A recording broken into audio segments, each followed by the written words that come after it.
اعوذ باللہ من الشیطان اللعین الرجیم بسم اللہ الرحمن الرحیم۔ جناب سیدہ کی وفات اور شہادت کے بعد بی بی کی وصیت کے مطابق مولا نے جناب عقیل اپنے بڑے بھائی کو بلایا اور کہا کہ عقیل بھائی، میں چاہتا ہوں کہ میری عرب کے کسی ایسے خاندان میں شادی ہو جائے کہ جس کے ذریعے سے اللہ مجھے ایسا بیٹا دے جو میری شجاعت کا وارث ہو۔ جناب عقیل جو علم الانصاب رکھتے تھے، جو شجروں کو پہچانتے تھے، یہی وجہ ہے عرب میں اگر کوئی جناب عقیل کو دیکھ لیتا تھا تو وہ سر جھکا کے چلتا تھا اگر اس کے شجرے میں کہیں مسئلہ ہوتا تھا۔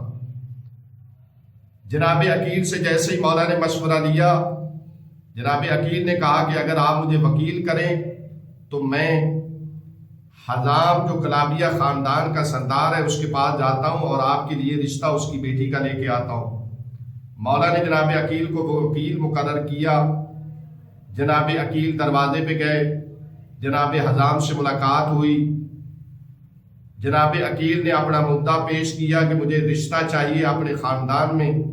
پوچھا گیا کہ کس کے لیے؟ کہا گیا ملکۃ العرب بی بی کے داماد، رسول خدا کے وصی اور جانشین اور بھائی مشکل کشا علی ابن ابی طالب کے لیے۔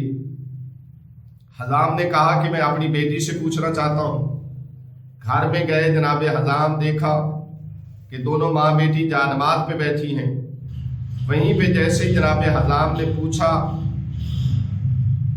ایسے میں جناب ام البنین اپنی والدہ سے فرما رہی تھیں کہ اے مادر گرامی، میں نے رات کو خواب میں دیکھا کہ کچھ بیبیاں آئی ہیں جنہوں نے مجھے سفید لباس میں تیار کیا اور میں گئی، سامنے ایک مسند ہے، مسند پہ ایک بی بی تشریف فرما ہے۔